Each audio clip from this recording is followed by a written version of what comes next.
Welcome, lawn care listeners, to the Long Legs 11 Lawn Care Skull Sessions episode. That's a tongue twister. It is a tongue twister. I'm Ben from Catch Pro, my co-host, the Bearded Lawnsman. What's happening, brother? How are you, man? Yeah, good, man. Had a bit of a crazy start to the week, but, you know, we're on the other side of that. Yeah, with the, in Brisbane we've had some horrible rain. The rain, we love it and we hate it, right? Yeah. It caused some unusual problems for me this week, so... Yeah, well, we can get to that now. We've got the 11th episode that we're going to shoot today. Now, we'll announce that I've got my own Bearded Lawnsman shirt on, and today's episode is going to be about TBL, the bearded one. We're going to be running you through... some of the startup that BJ, when he first started his business, through to the growth and the expansion. Yep. We're going to touch on the ambassadorship. We're going to, talk about social media. All the good stuff. What's in it for you later on. So that's a pretty exciting topic for me. Yeah. You and I are always talking, but now we get to kind of share that with everyone else. Well, you were very instrumental in me getting started, so we've always chatted, once or twice a week when I first started, and even more now that we're into the social media side of things. But even though we get to chat, we don't always get to chat about personal stuff, right? Nah, barely ever. Who cares? I mean, what do you do in your personal life? Because I don't do nothing anymore. I cut videos. Well, first, before we get into it, a little bit of housekeeping. Now, grab that. We'll get rolling with that in a second. Now, before we get into what BJ is about to do, we will give a shout out to Mick Carroll. Mick Carroll, thank you for listening. He gave me a call yesterday, which is now back a week once this goes out, but Mick Carroll watched our quoting episode, and he has this enormous opportunity ahead of him. He reached out to you too? Yeah, he reached out to me as well. Mick Carroll, hope everything goes great for you. Hopefully you can get that deal done. Yeah, it sounds like a good one. Move on to bigger and better things. Sounds like a really good one, man. I'm hopeful for you. Fingers crossed. And we're both very humbled that you reached out to us. Yeah, sure. And we love doing that. So another special shout out to Dan, the maintenance man. Yeah, brother. Dan bought a 32V ride, and he bought a Catch Pro from me, and he had called me. I missed the call, and by the time I'd gotten back to him, he had already bought his Catch Pro. Yeah. But he's a big listener of ours. He's SCAG guy now. Yep. And he was so nice on the phone, and let us know that he loved our content, and we just wanted to give Dan, the maintenance man from out at the Switch. Much appreciated, man. We're not going to judge you because you're out at the Switch, man. We love that. No, that's all. I don't even have shoes on, so someone's got to do the Switch. Yeah. There's another Dan out there too. Barner. Yeah. So all right, now further housekeeping. We've been asking everyone to hit us with reviews and all sorts of stuff, and we just found all of them today. And we literally found them 20 minutes ago? Not even 20 minutes ago, man. So, BJ, if you want to give a few shout outs to some of these people. Go all the way back to September. So yep, all right, let's do it. I'll run through a few. Hoppy Bounce. There's no business name or anything. Said, it's great to hear the two hosts bouncing thoughts back and forth. Thank you so much. Scotty Moe. I think that's Scotty No Beard. Oh, yep. I think. But he just said, really good job, boys. We also have Unit Brown. I think that's Benny Brown. Would that be Benny Brown? Benny Brown? Could be. Great to have an Aussie lawn podcast to listen to, and Aussie we are. So we could get Benny Brown to sit in here one day.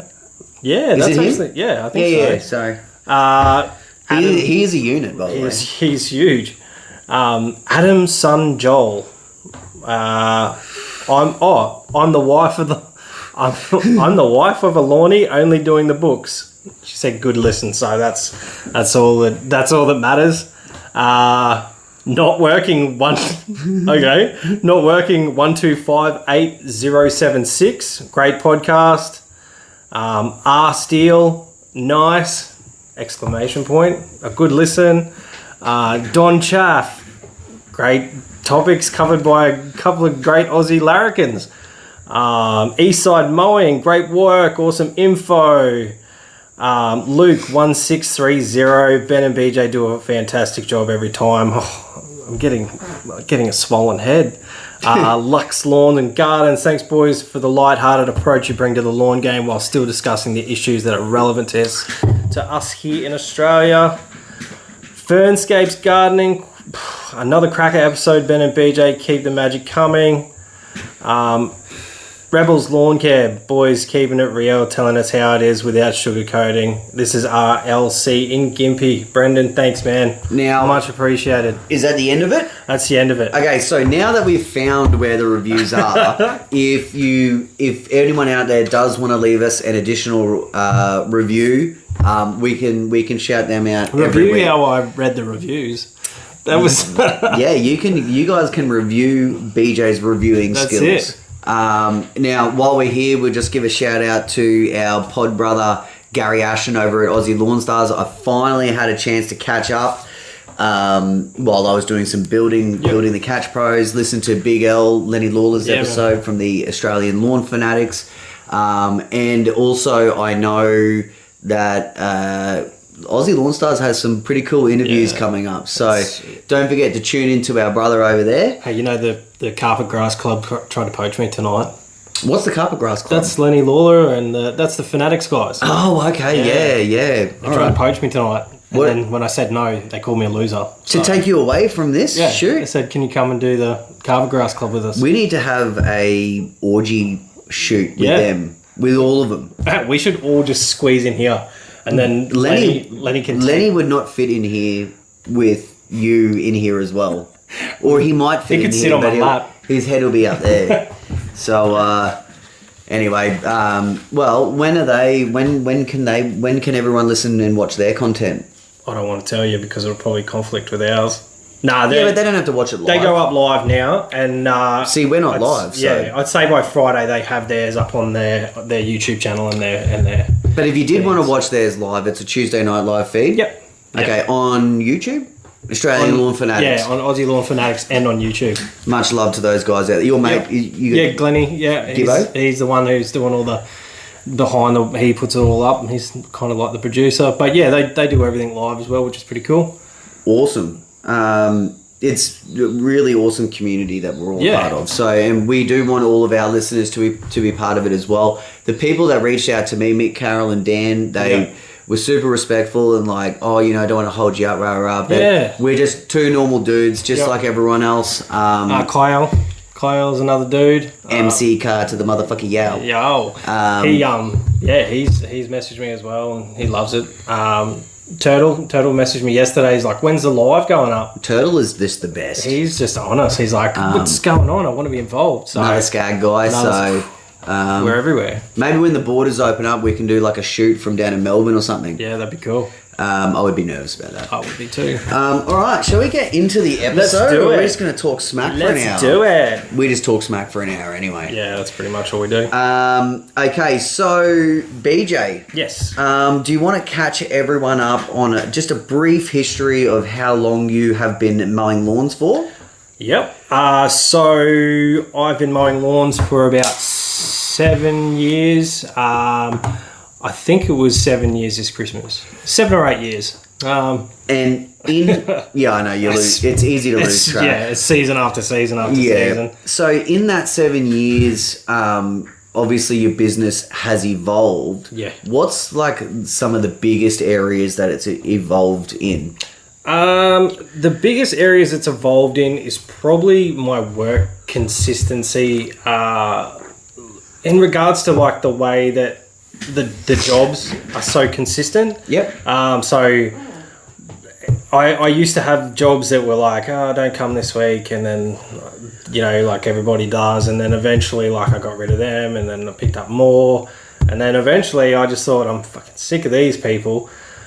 I want to get into something that is constant, a constant source of revenue, and that's where I jumped into the bigger stuff, into commercial, and I'm there every week. And for any of the newbies that are starting out, these are our listeners, or maybe people who are looking to restructure.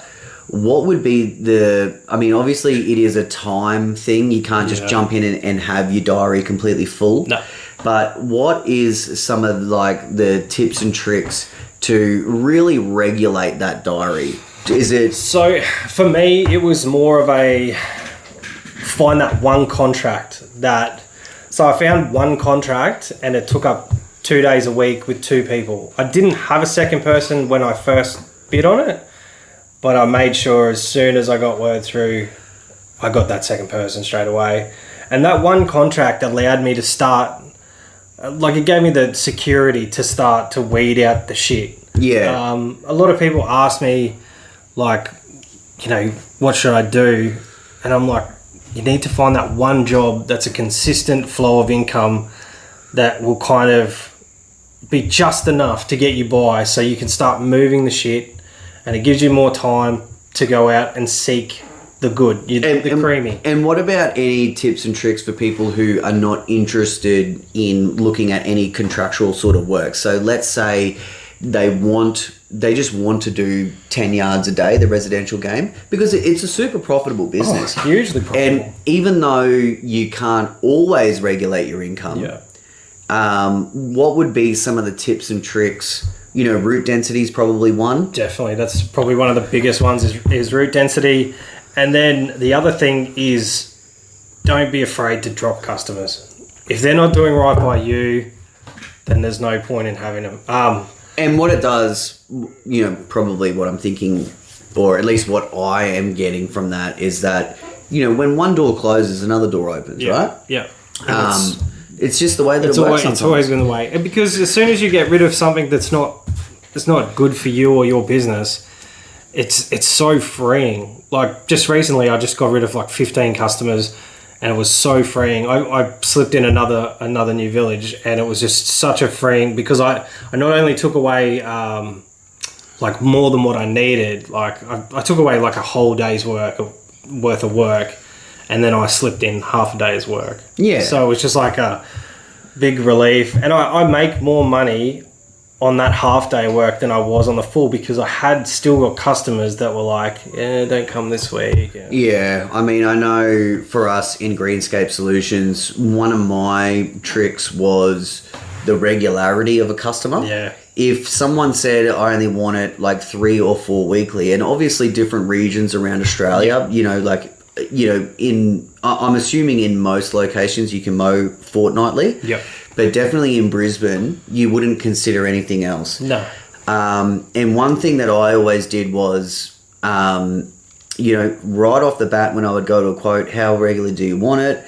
If it was anything, if they wouldn't accept 2 weekly, I was out. 3 weekly hurts my soul. When I hear someone ask for 3 weekly, I'm like, nah. I was like, I just don't work like that. I work fortnightly or monthly. Yeah, and so same with me, because we had so many weekly jobs. Yeah. And then the rest of it was fortnightly. It's very difficult to go back to certain suburbs and hit certain places on that third week. Yeah. And then because it's not regular, because you're not going twice a month anymore.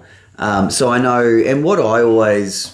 I don't know whether you did this or not, but I always looked at the regularity, I can probably come down $5 cheaper. That's exactly what I used to whatever do. the case is, to get this locked in so that it's in my diary fortnightly all year round. Yep, and as soon as I had a customer, don't get me wrong, when I first started, I was just grabbing everything I could.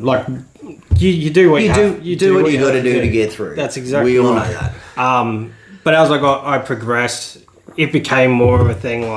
If I've agreed to fortnightly and I rock up and you're like, nah, then you're fucking on the chopping block. I give people a couple of chances, and I'll let people know I won't be able to keep you on if this is going to continue to happen. Sure. And then on they go if they keep doing it. Yep. All right. Now let's talk about business names. Now, this isn't even in my notes, but I was just thinking about, we straight shoot a lot of this stuff, but the Bearded Lawnsman. Now, I know you have a beard. Yes.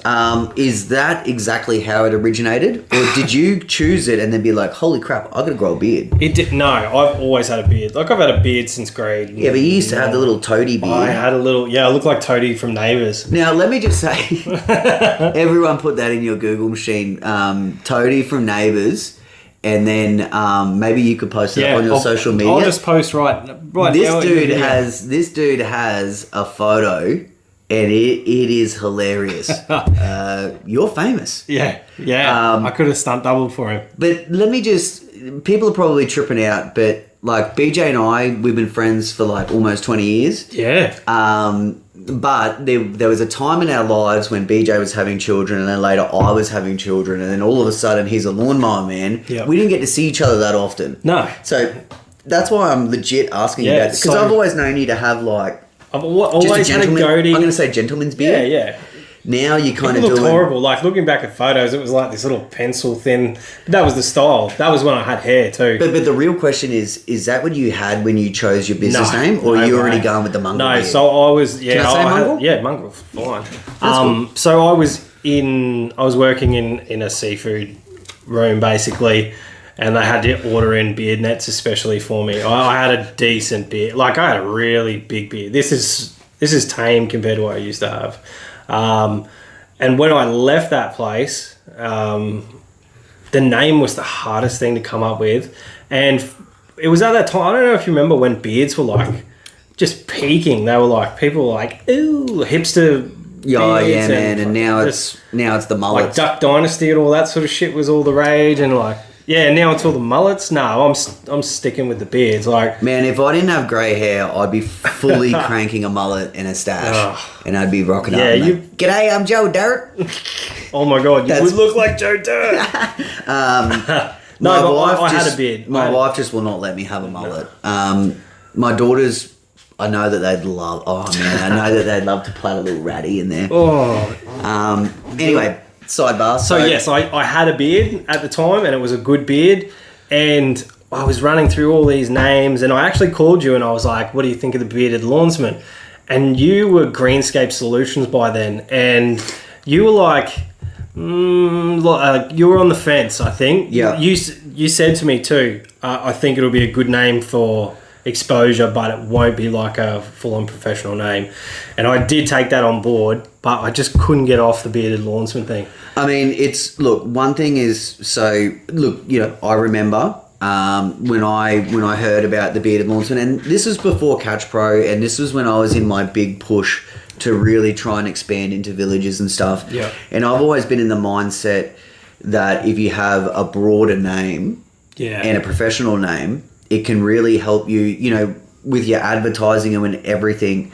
If someone is looking for a business, to a professional business that they want to, hire to do this, and this, I believe that there was a distinction between, let's say, a Greenscape Solutions and the Bearded Lawnsman or John's Mowing, whatever the case have you. Now, you are totally the exception. You have, totally proved me wrong.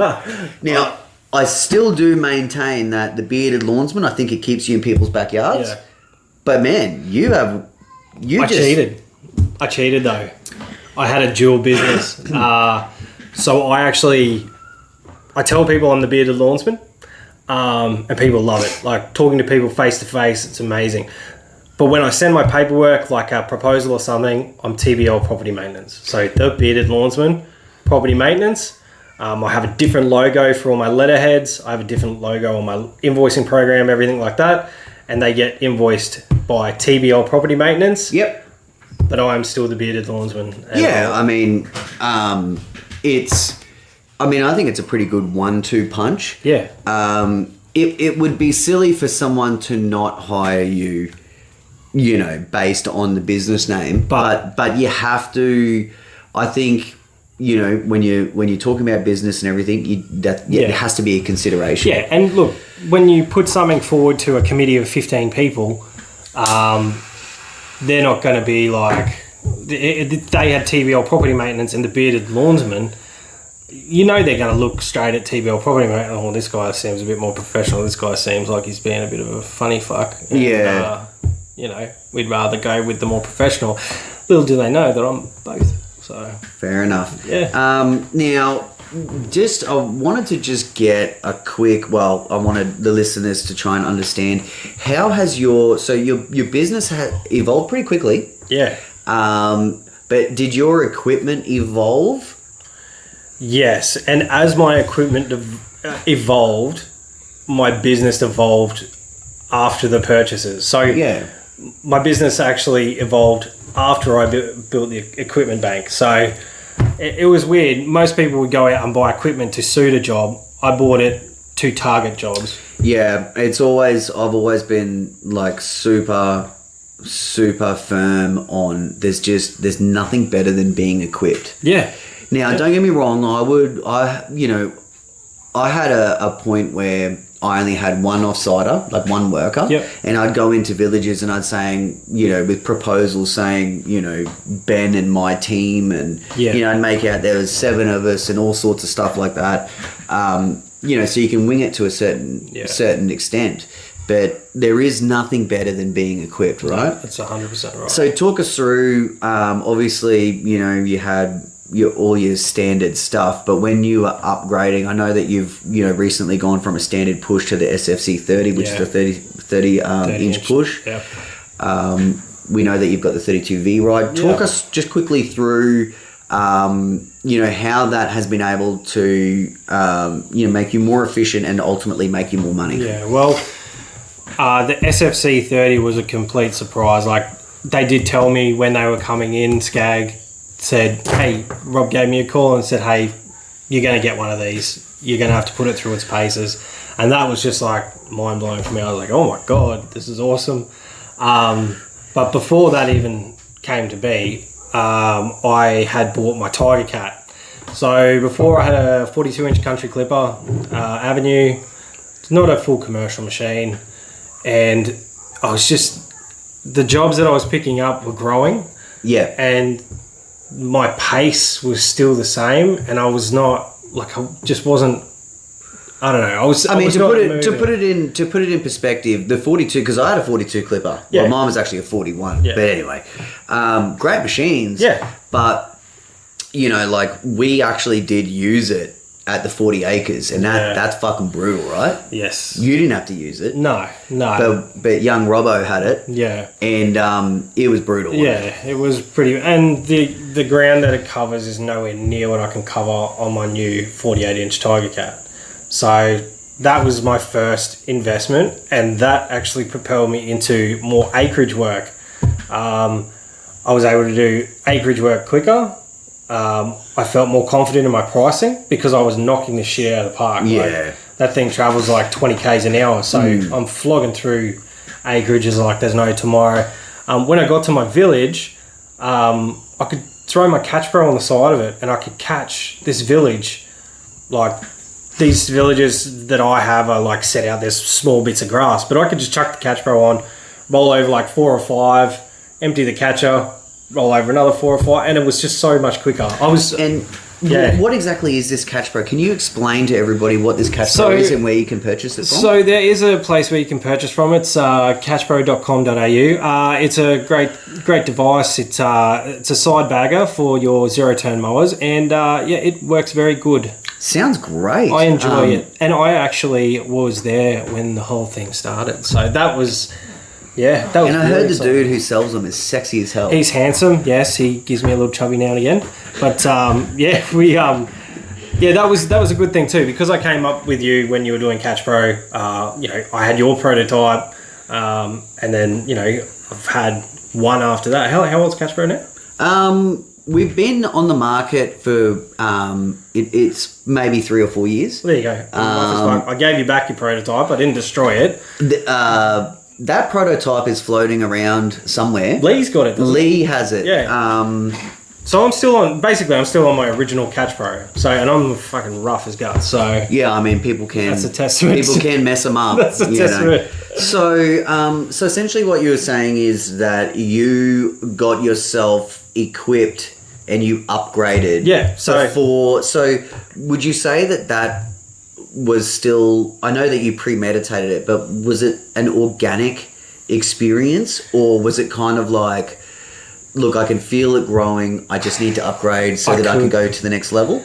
Well, you know what? My wife had a lot to do with the whole 32 thing, because she saw how efficient I was with the 48 and how much like work I was actually chewing through. And I said, look, I can get a 32 and I can knock this residential shit out of the park.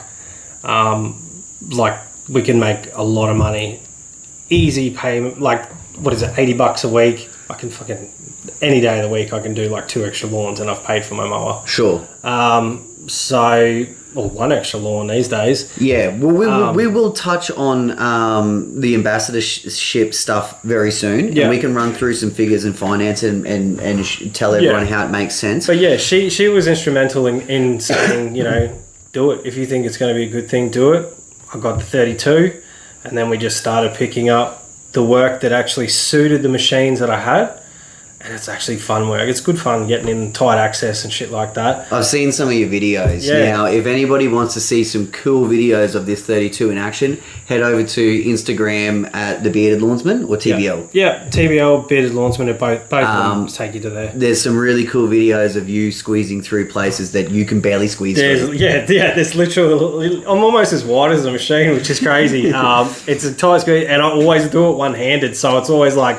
Well, that's what the very first thing that I saw. The first thing I said in my head was skills, and that's a lot of the time some of my comment, because to film and to be operating the machine in that tight space is skills. Yeah, I put one up the other day and it just blew up. Like, I think that was the one I saw. Yeah, people were going nuts. Like, holy shit! Like, it's literally, it might be like an inch on each side, maybe. But yeah, it's a cool machine. So.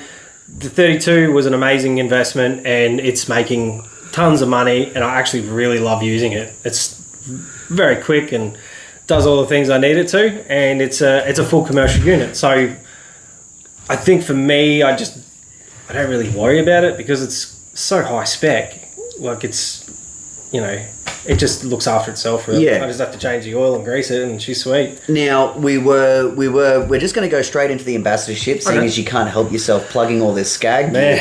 So what I want to touch on is how did the opportunity to become Australia's first SCAG ambassador come about? Well, I think conversations with you first, talking about things, you know, all things SCAG, and you had your V-Ride, I had my Tiger Cat, and then I started talking to Rob a lot.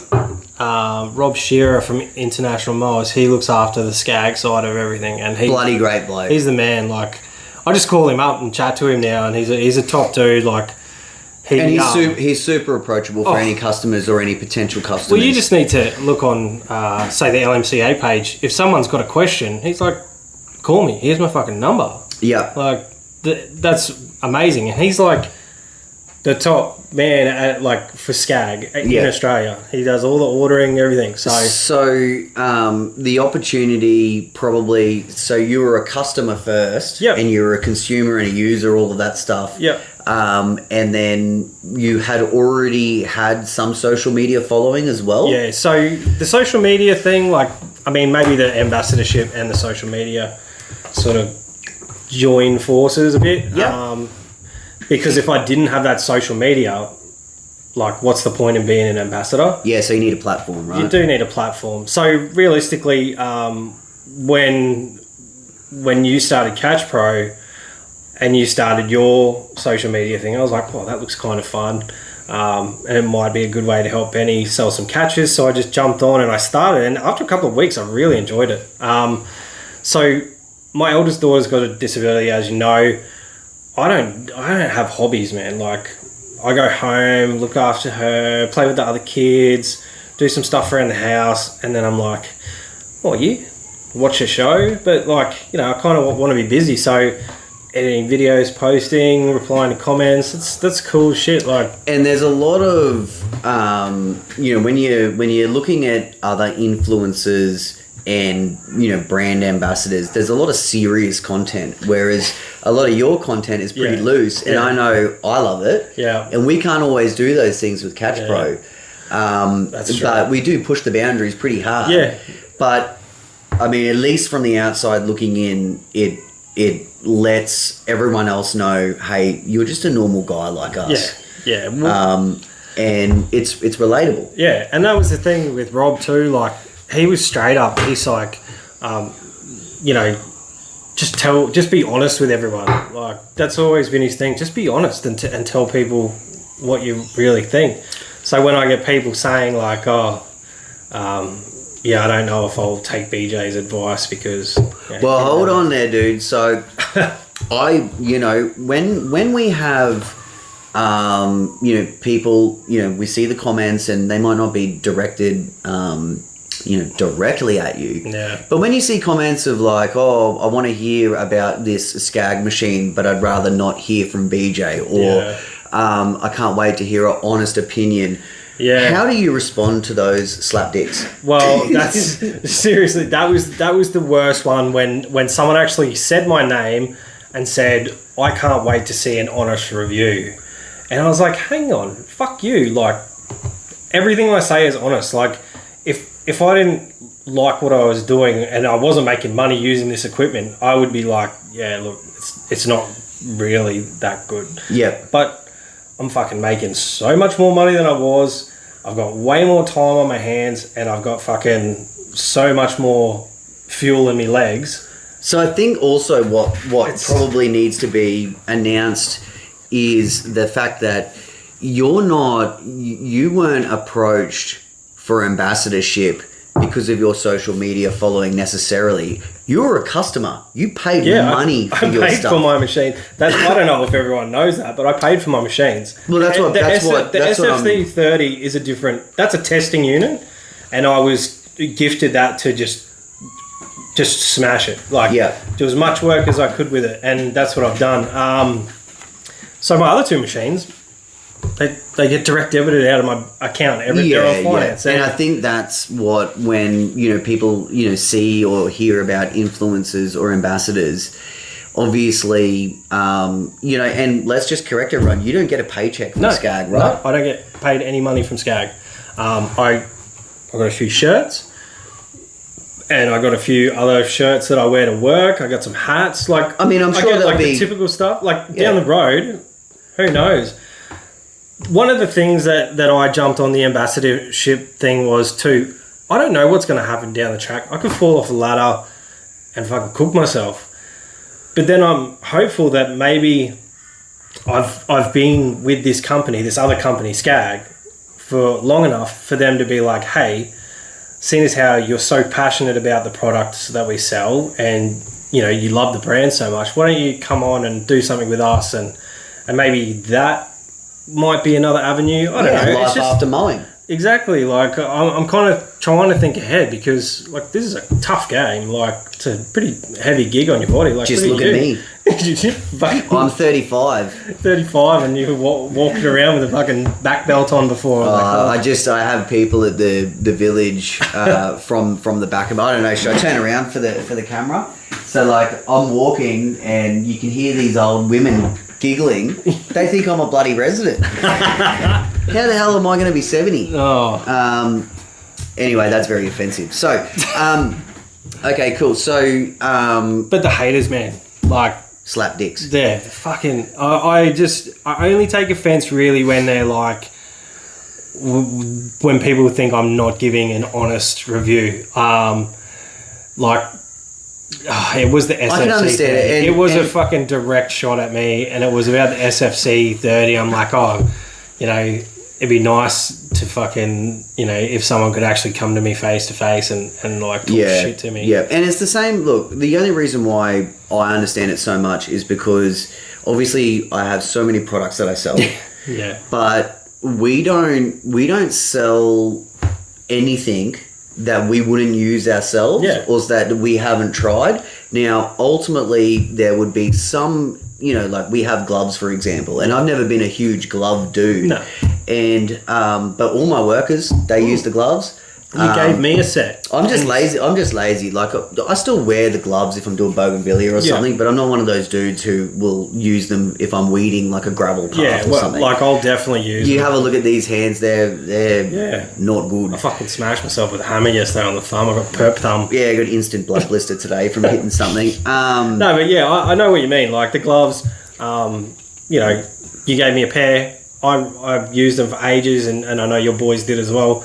And then you were like, what do you think? I gave you my honest opinion, and you were like, fucking get them in. Yeah, like, kept them So for anyone out there who is dissing BJ, we might come down there and punch you in the dick. Yeah.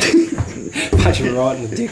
Fucking punch your force. No, but honestly, like, and I don't want to be. I'm having fun with this, but at the same time, sometimes when you see some comments, it would be different. The way that person has written that comment, it might seem more offensive than what they meant. Look, everything can be taken differently when it's written down. So, I mean, look, I know I've got a thick skin. I know you got a thick skin, but sometimes it hurts. It was the honesty thing. When people take a shot at my integrity, that's fucks with me. I'm like, yeah, I don't like that.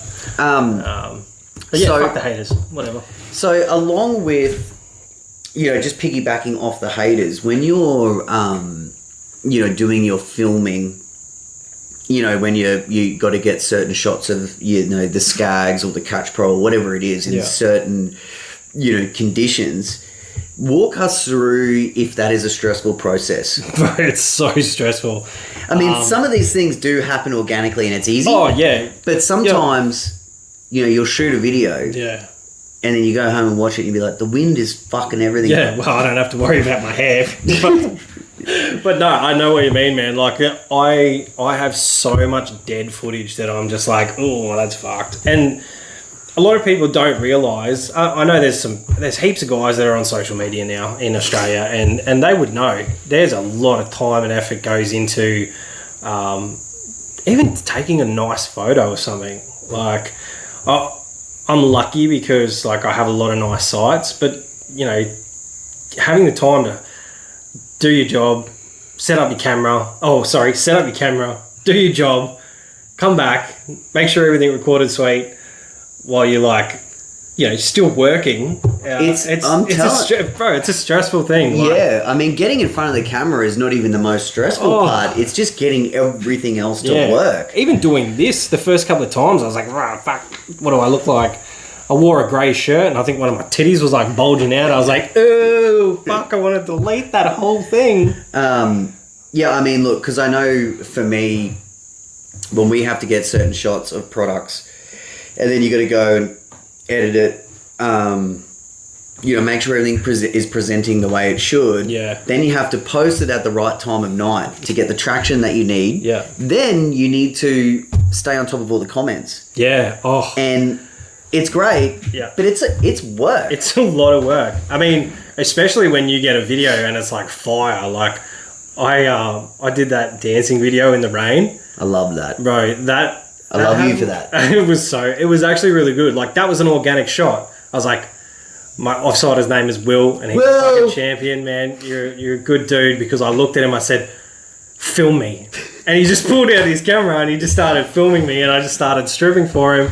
And then I picked a song to go with it, and it was like, and I had like, 15,000 views on it, just on TikTok. It was hard trying to show my 9-year-old daughters that video because I think there was the F word or something. Yeah. In that song. Yeah. And so I really wanted to show them. Yeah.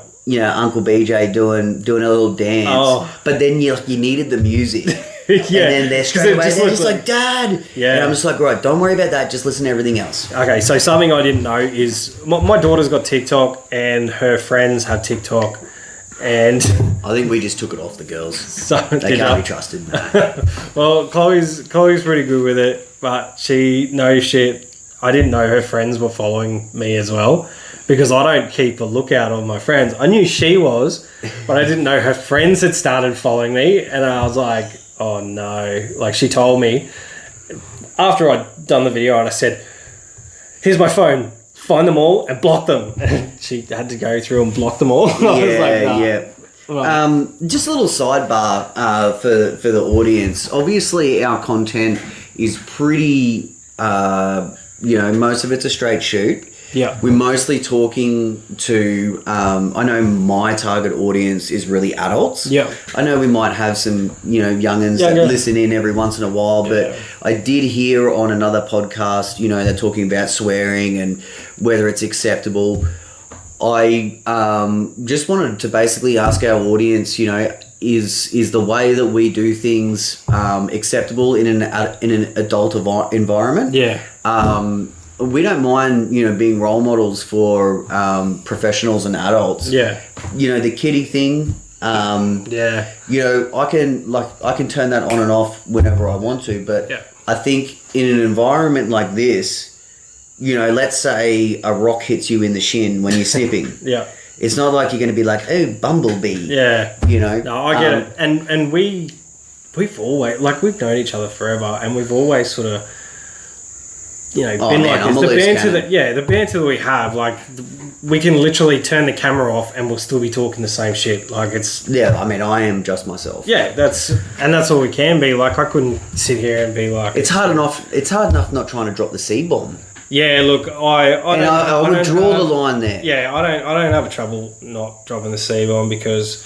I've got issues. You got issues? But I wouldn't feel comfortable if we were dropping a C-bomb. Nah, neither would I. I feel like that's a little step too far. But I would like, anyone can reach out to us directly in any of the socials, in any of the comments. And we won't be offended. No, we won't be offended. We will take this as constructive criticism. Yeah. If it's too much for some people, let us know. If you think it's acceptable and easy to listen to, also let us know.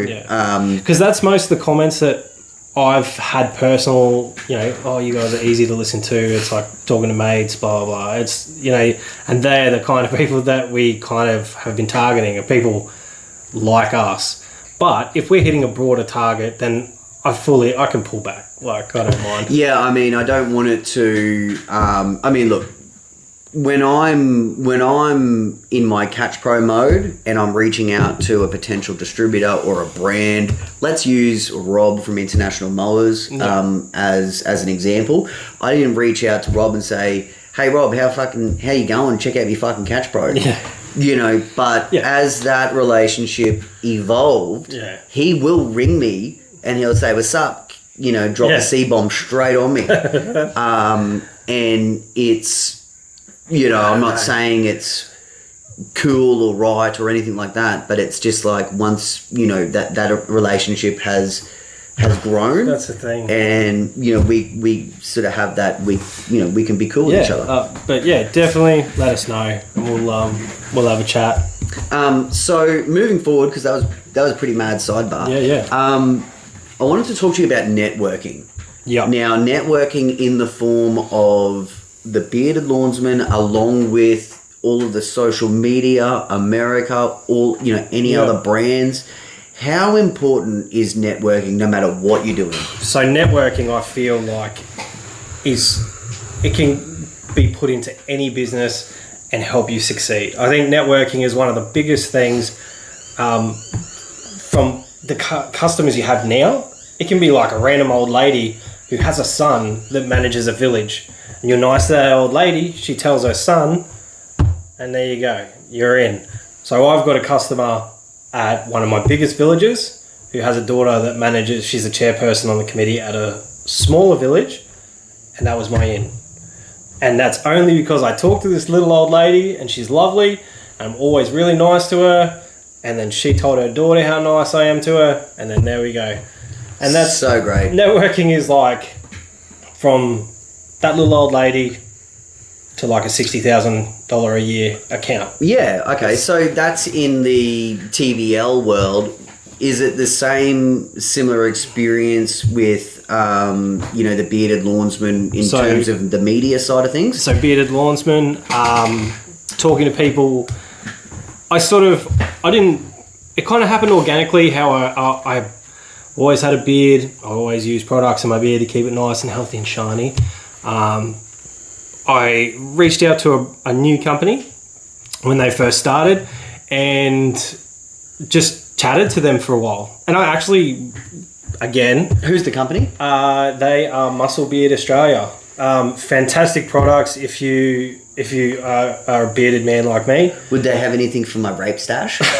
They probably would, to get it nice and smooth so you don't burn your victims. But no, but realistically, this beard, it's oiled, I look after it. So I talk to the people, they have amazing products, and then they said, do you want to be an ambassador? Yep. And I was like, okay.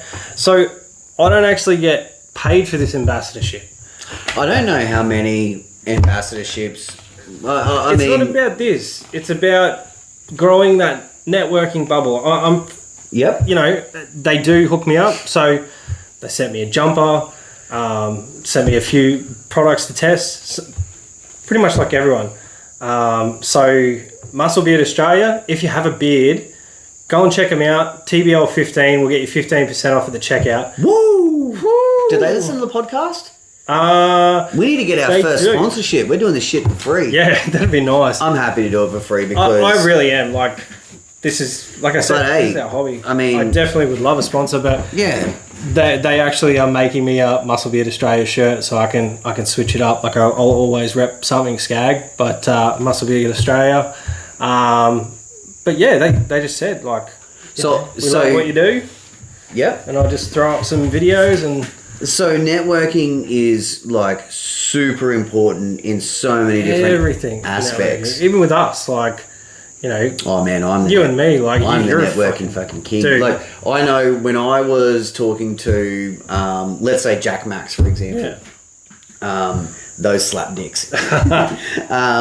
You know, like, I was talking to them and, you know, they didn't really know who I was, and then, you know, they would talk about some other dealerships, and, you know, obviously they were feeling me out. Yeah. And then eventually they came to me and they said, mate, you're well connected. Yeah. And I was like, yeah, no, I'm working my way into every single position and making as much noise as I can. Yeah. So that, and now, you know, like, I'm trying to make my presence felt in the American market. Yep. Just because you should grow a beard. My beard is gross. It's a legit Santa Claus beard.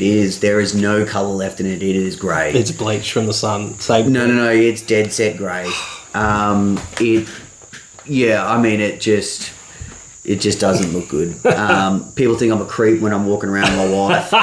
So what do they think with the stash, man? What was it? I mean, look. The rape stick. Yeah, someone said, hey, what's doing with the rape stick? But I called it a rape stash. Yeah. Okay. Yeah.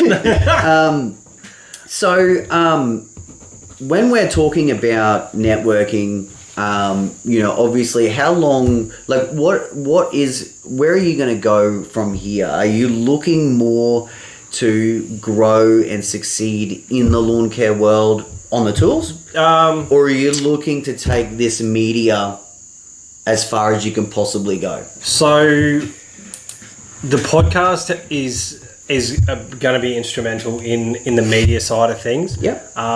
Because we handle the whole thing now in-house, like, you and me do everything. So that's a big part of what I want to do now, because I love doing this. Like, the amount of feedback we get is awesome, and it's fun to catch up every week. But I still love being on the tools. I love my villages. I love working. And I'm just going to have to try and find that balance. I am going to grow my team so I can, you know, give a bit more responsibility to someone else. Yep. But that's in the future. Smart business. I mean, if you can delegate to, you know, a team member and have them doing a certain amount of work while you're trying to build this other section up, super smart business. Yeah. Now, while we're talking, obviously this is your story. You know, while we've got our audience listening, can we maybe touch on the fact that, you know, the media side, as awesome as it is, it's really not for everyone. No. There isn't opportunities. You can create your own opportunities, but there isn't opportunities everywhere, is there? And look, there are some guys out there that I don't know what it is. Like I'm not trying to diss anyone, but I see their content and they are like continuously content, and you just don't see it. Their things grow. Like I don't know if it's the wrong type of. So do you think that person is reaching for some sort of ambassadorship, or do you just think that? I think maybe they're reaching for ambassadorship, but I think they're more reaching to be a role model. They're like trying to be bigger than what people perceive them as, or like maybe they are this fantastic business, but the content they're putting out might not reflect. It's odd, but like there's a few, but man, like each to their own. People just love doing content sometimes. I mean, I know my whole news feed on all platforms is just lawn mowing. Yeah, mine too. And you see some fantastic stuff from regular contractors, whether it's like, some awesome stripes or, a beautiful hedge or something. I know I love it. Yeah. But it is great to see, and they're a part of that network. Yeah. I just feel really bad for the ones that put so much time and effort in and they don't seem to grow. Like, because I know how much time and effort they must be to do what I do.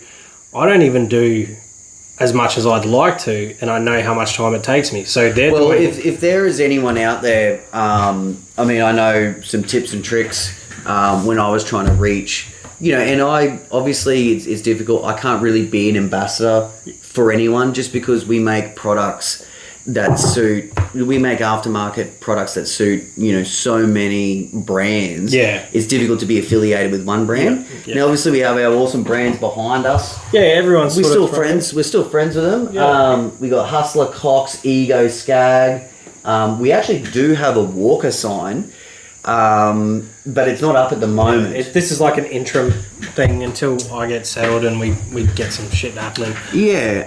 We will have a studio that we both fit in. But if there is anyone out there reaching, like I know that, for example, people text me all the time and they say, hey man, if you give us this, I'll do this, and this. And it's in a small business environment like Catch Pro, it's very difficult. Yeah, I've never done that. I can't do that. I can't approach people. I do. Do you?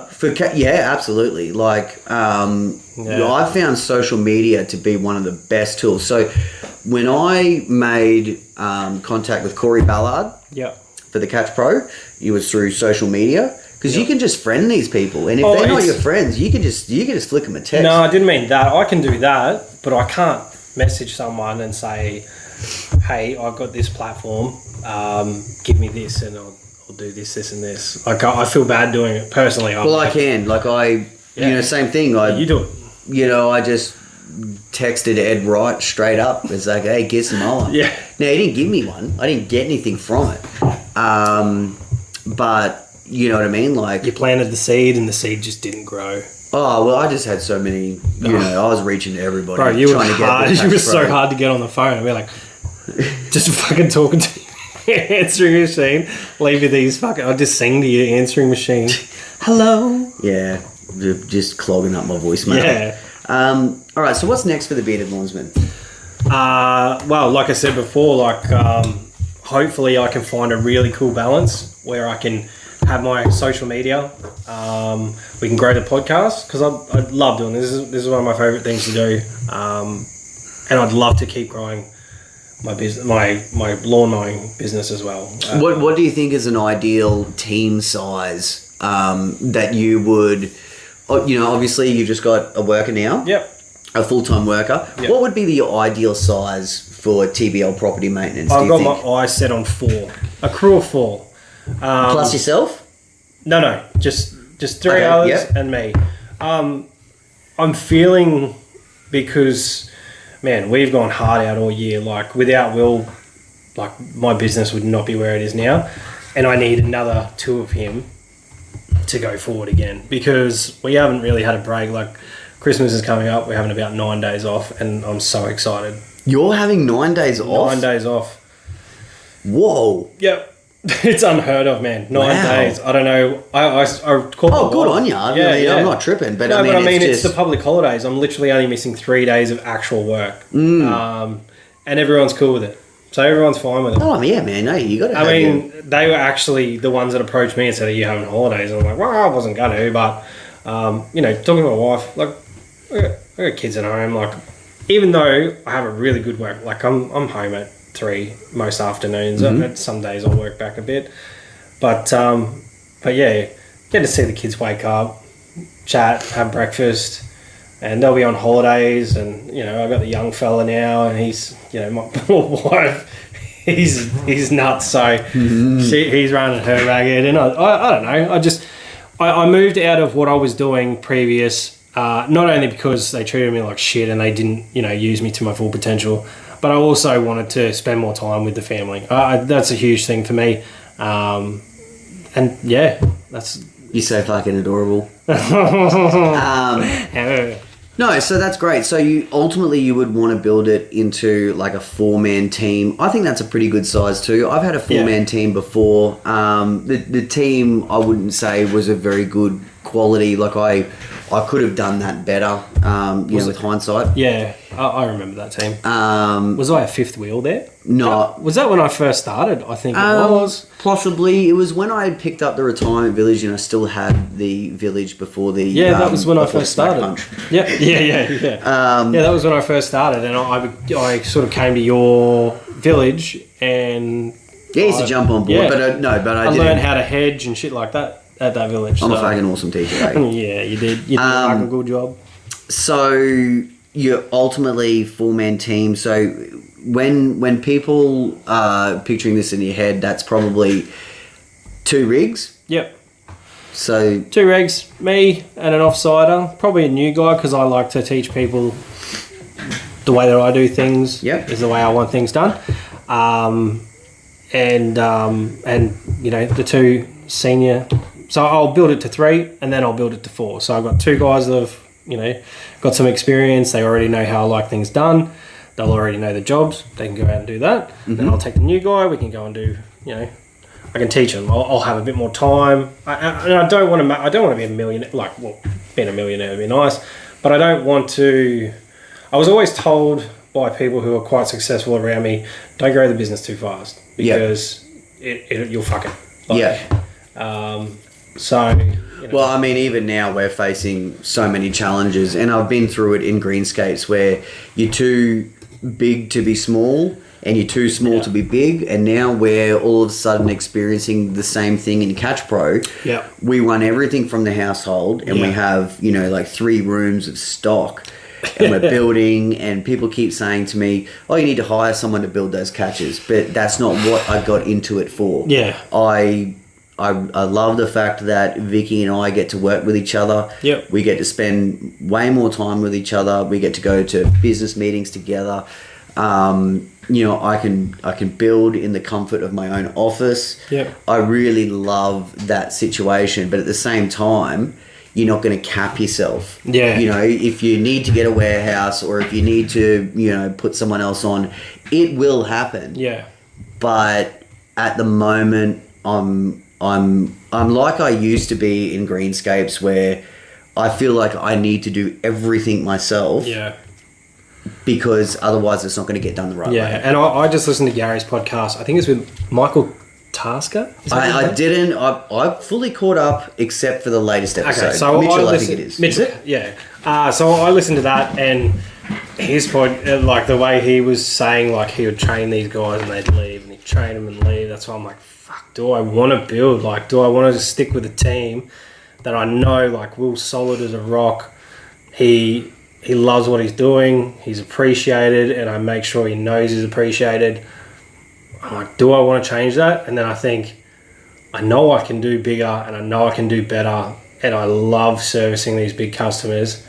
Let me give you a scenario, something that I thought about when I was building, and I don't know how much sense this will make. This is a straight shoot, but I know that when we were going through some of the expansion, every time I kind of put on that third person, before the mad rush came. Yeah. You've got a chance to ease that third person into the... Because it can be tough being a third wheel or a new person. Yeah. You know, we're all young-ish people, and sometimes it can be hard to determine, you know, okay, I'm a young, cool dude, but at the same time I'm the boss, and I have to be an arsehole sometimes.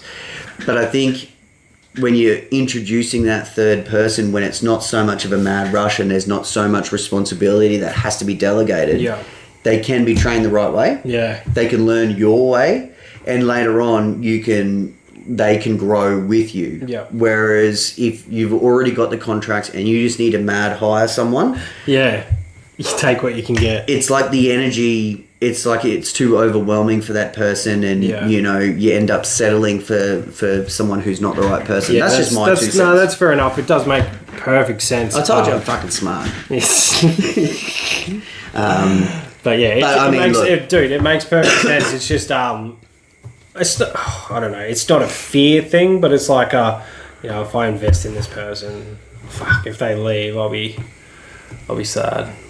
Yeah, I mean, the one thing that I wished I always, you know, I wish I'd always looked at it this way, the way that I would look at it now, is when hiring that third person, or any, you know, new employee, every time you're going through expansion, the fear of, can I pay this person? Can I pay this person all year round? Yeah. You know, training, are they going to be decent? Are they going to walk out on me? Yep. I think where I would excel now is that if that person wasn't performing, I'd tell them to fuck off. Yep. And if they walked away, I would already have some feelers out there. You can always tell when someone's going to get up and battle. And it's that communication thing too. Like, I would always be checking, like, oh, you're solid, you know, you're in it, you know, what are your aspirations? What do you want to do?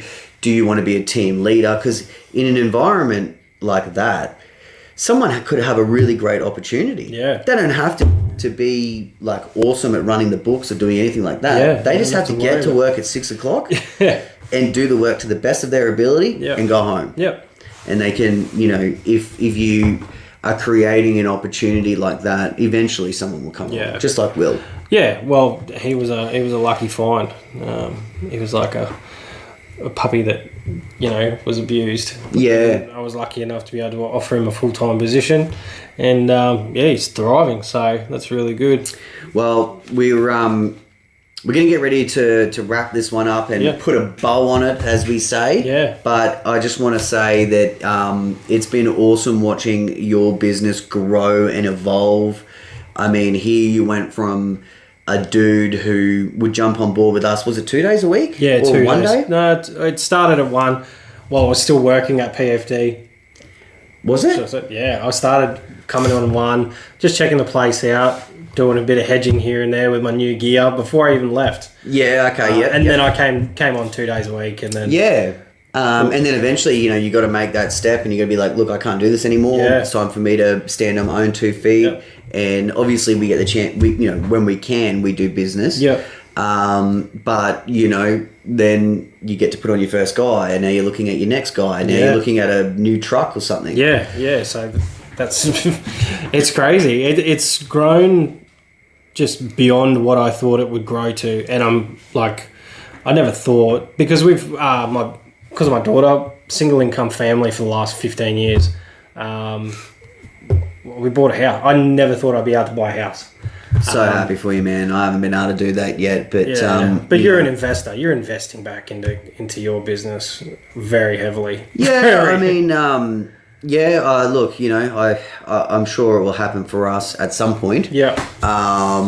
You know, with the way that the market's going, it's not looking good. Then the Olympics are coming here, so people are going crazy. Yeah, I just read today 55,000 people are going to be jumping the border into Queensland as soon as they open, which is pretty gnarly. Like, that's 55. We should just put up signs everywhere and say Ipswich is the go-to. Yeah.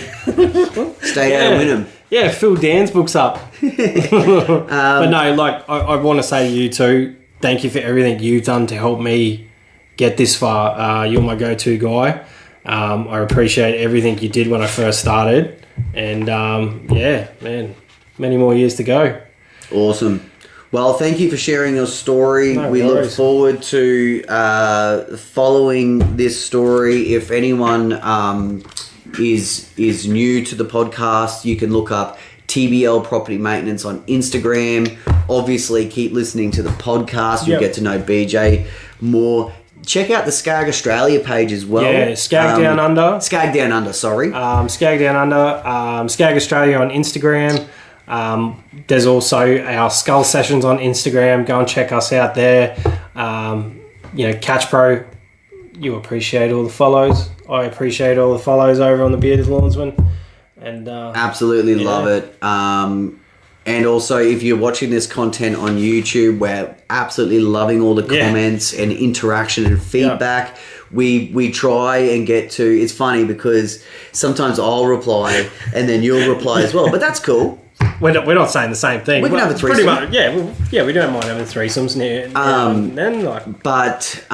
and sometimes it takes us a minute to get to those comments, but when we do get a chance, we get on there and we absolutely love it. And I think everybody's so respectful that they know we are not just podcast and they know we're running businesses. Everyone's just been so awesome. So thank you very much. Don't forget to check out Aussie Lawn Stars with Gary Ashton. Yep. And peace out.